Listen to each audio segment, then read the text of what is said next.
This episode is brought to you by Near Country Provisions, and I thought I'd take a moment to talk to you about one of my favorite times of the year, grilling season. To me, there's few things better than popping a couple sirloins or New York strips on the grill, and it's even better when I know that my beef is local, grass-fed, and sustainably raised by independent farmers.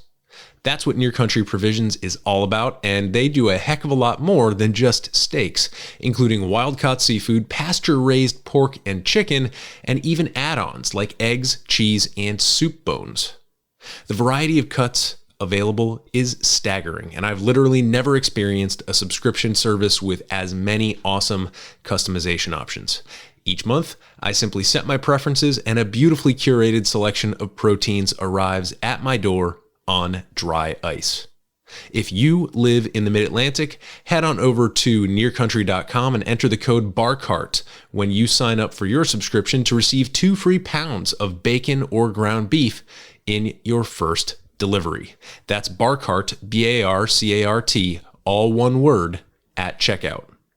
Becoming a Near Country subscriber is easily one of the biggest quality of life improvements I've made in the last several years, so I hope you'll give Near Country Provisions a shot and let me know what you think. Now, back to the show. Modern. Modern. Modern. Modern. Modern. We're prepping for a voyage. Modern. The force of an old-fashioned equals whiskey mass times bitters acceleration. Why don't you make that a double? Modern BARCART. What's shaking, cocktail fans? Welcome to episode 263 of the Modern BARCART podcast. I'm your host, Eric Kozlik. Thanks for joining me for this little news segment, which is an initiative that we're rolling out in conjunction with the launch of our brand spanking new community Discord server. This is essentially a chat room and messaging tool that we're putting together for our listeners so that everybody can communicate with each other and share recipes, news, and other stuff like bar recommendations and bottle reviews in real time. Right now, I have channels within the Discord server set up for news, obviously the topic of this episode, bottle reviews, podcast-related stuff like guest requests and questions for upcoming guests, a channel where you can share all those dank memes that we all love from accounts like Mover and Shaker. And finally, a special cheers channel where you can share what you're drinking and we can all offer you a hearty virtual toast from wherever we are in the world.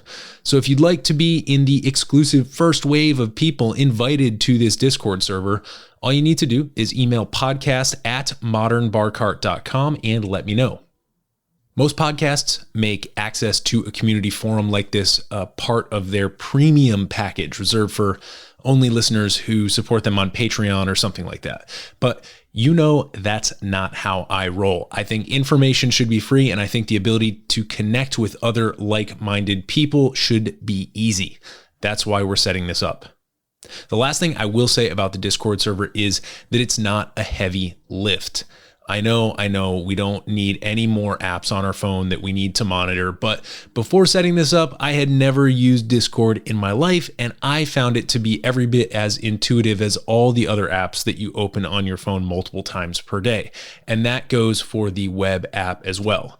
So don't be a tech curmudgeon. This works on both mobile and in your browser, so you don't even need to download it on your phone if you don't want to.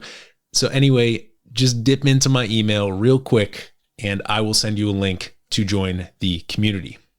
Once you're in, if you click on over to the text channel called News, you'll see all the links to the stories I'm featuring in this audio roundup. And from there, you can explore, comment, or even add a news item of your own. So with that, let's jump in. Kicking off our inaugural Booze News segment, we've got sports. As many of you know, this weekend is the Kentucky Derby, which is the sporting event that probably carries with it the most disproportionate drinking to event time ratio in the world of sports. The post positions and odds for the event are set with a colt named Forte, the favorite to win, at 3-1.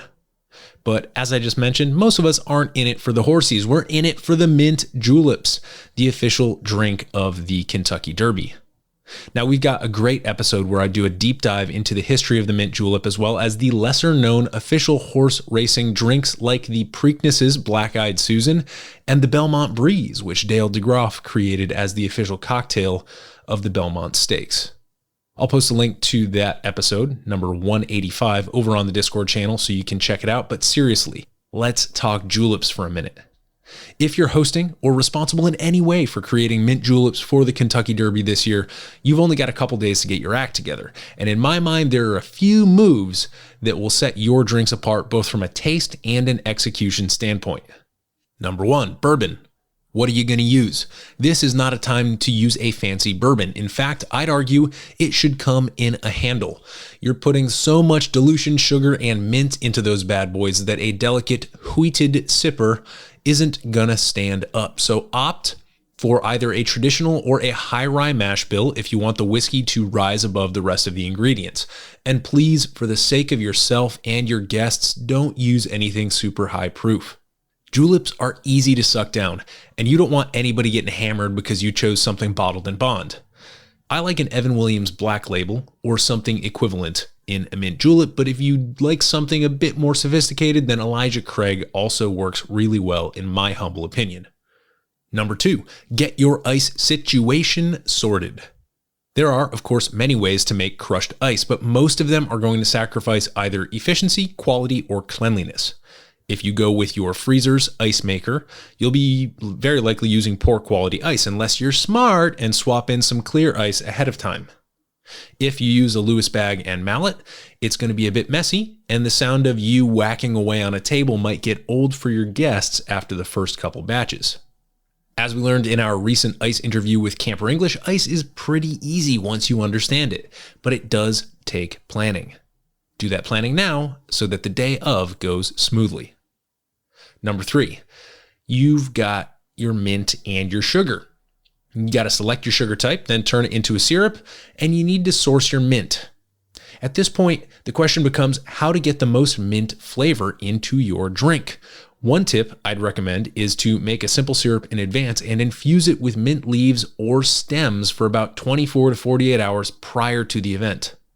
Other ways of getting mint flavor into the drink without blending it directly into the syrup might include using mint tea as the base for your simple syrup water, or adding in a peppermint or spearmint extract once it's made. But be careful, because dried mint tastes very different than fresh mint, almost tea-like, and food-grade flavor extracts can really pack a punch, so use a light touch.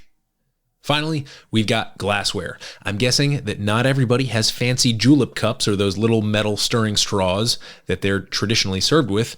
In lieu of those, I'd recommend trying to serve your juleps in small tumblers, aka single rocks glasses, not a double rocks or bucket glass. This, again, is going to keep the portion size reasonable, and if you've got the chance to chill these glasses down, then they'll be frosty and refreshing for your guests. Next up, we've got a couple of political news stories that have been making the headlines in the spirits and cocktail world. Last month, Maine Governor Janet Mills signed into law a bill to make alcoholic drinks to go from restaurants and bars permanent. In Maine, these drinks must be clearly labeled and placed in the trunk or in a non-passenger compartment of the vehicle while in transit. Bars and restaurants are able to sell these drinks in accompaniment with a food order, whereas distilleries are able to sell drinks to go without a food order. This kind of move is something that we've been thinking and talking about ever since to-go drinks were implemented temporarily by many states in response to the pandemic. In this instance, we see the state of Maine taking a positive stance toward the industry. However, it remains to be seen whether other states will choose to follow suit. Across the country, the Oregon Liquor and Cannabis Commission is considering doubling its state tax on hard alcohol, which would increase the cost of every bottle of spirits by 50 cents. This is a move put in play by a nonprofit called Oregon Recovers, citing a statistic that Oregon ranks 5th in the nation for alcohol dependence. Much like recent tax and packaging crackdowns on cigarettes and other traditional tobacco products, this move is designed to deter the abuse of the substance. Of course, distillers and retailers of spirits in Oregon aren't exactly thrilled at this possible price hike because it provides further justification for consumers to turn their attention to fermented products like beer and wine, putting them at a disadvantage in the market. Speaking of the market, let's take a look at one bigger picture economic trend that's been making headlines lately. According to the Distilled Spirits Council of the United States, spirits have finally overtaken beer sales in terms of market share for the first time ever, or at least since they've been tracking. This was reported in the organization's 2023 annual economic briefing. Some have speculated that the millennial generation may be responsible for this swing as the generation most associated with spirits tourism and craft cocktails. One other serious growth area identified in the report is the continued surge in RTD or ready-to-drink cocktails. As a bit of an editorial side note, I think it's interesting that most of these RTDs driving the growth actually employ high-proof fermented alcohol, essentially making them malt beverages and not spirits. Turning our attention to a slightly longer-term economic trend, a recent Bloomberg podcast by Odd Lots is spawning a great deal of discussion and trepidation about the future of the bourbon industry. This is because certain forestry experts are forecasting up to a 77% decline in the native white oak population of the United States over the next several decades if no action is taken to conserve this living resource. Now, I will tell you that multiple people texted me this podcast episode, so I can only imagine how nervous it's making bourbon enthusiasts.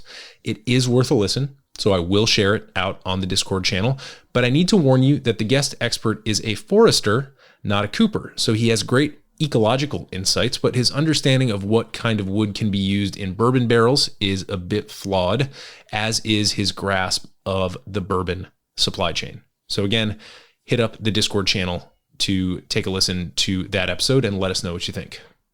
And since we're on the topic of wood, there is just one more trend that I'd like to float your way. This is the recent and, to my mind, almost inexplicable popularity of something called Amburana wood as a type of finishing cask or stave for whiskey.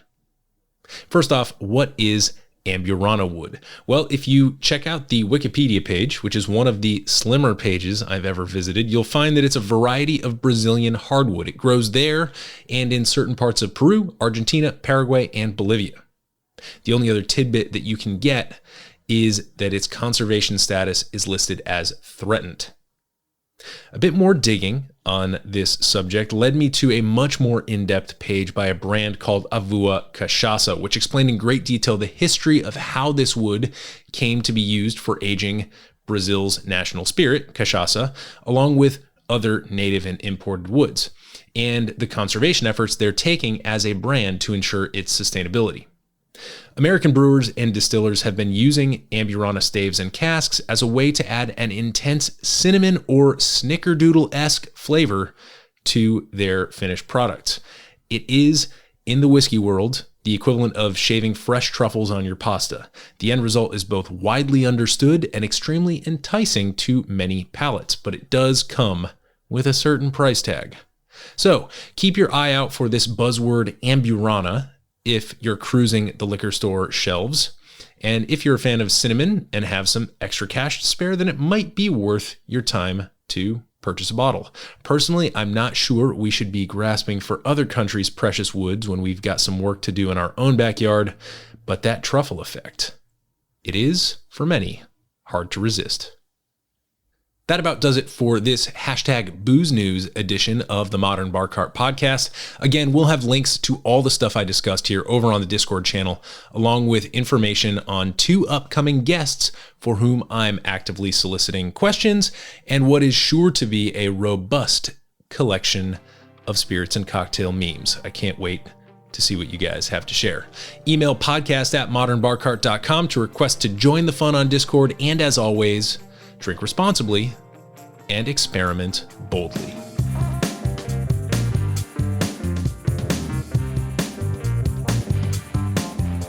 Hey everybody, thanks for listening. If you enjoyed this episode, there's 2 big things you can do for us here at Modern BARCART. One would be to tell your friends and family if you think they'd enjoy listening to us talk about cocktails. And if they don't download podcasts, they can always stream our episodes on their desktop directly from the show notes page at modernbarcart.com. The other thing you can do to help would be to head on over to iTunes or wherever you download your podcasts and leave us a review. 5 stars are great, but we're more interested in your feedback. And the beauty is, the more reviews we have, the easier it will be for other folks out there to learn about our show. We're trying to start a cocktail revolution here, and by spreading the word, you're helping us fight the good fight. You can always reach us by emailing podcast@modernbarcart.com if you're looking for cocktail or bartending advice, or if you're a pro who would like to pull up a mic and be interviewed for all to hear. Also, definitely follow us on Instagram and Facebook @modernbarcart for cocktail porn, recipes, and entertaining tips. And keep an eye out for new product releases and special offers, which are happening all the time. We love our listeners, and we really enjoy giving you exclusive discounts and sneak peeks at our latest and greatest cocktail projects. This episode may be over, but for you, the mixological fun and adventures are just beginning, so remember, folks, drink responsibly and experiment boldly.